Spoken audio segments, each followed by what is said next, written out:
اور مجھے یہ بھی خوف ہے کہ تم کھیل میں اس سے غافل ہو جاؤ اور اسے بھیڑیا کھا جائے۔ وہ کہنے لگے کہ اگر ہماری موجودگی میں کہ ہم ایک طاقتور جماعت ہیں اسے بھیڑیا کھا گیا تو ہم بڑے نقصان میں پڑ گئے۔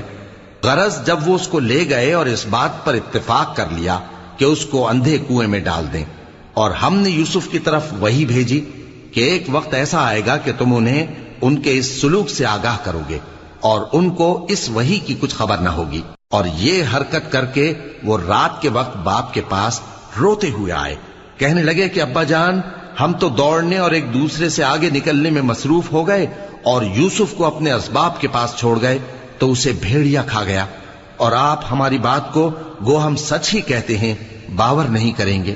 اور ان کے کرتے پر جھوٹ موٹ کا لہو بھی لگا لائے۔ یعقوب نے کہا کہ یوں نہیں ہے، بلکہ تم اپنے دل سے یہ بات بنا لائے ہو۔ اچھا، صبر، کہ وہی خوب ہے۔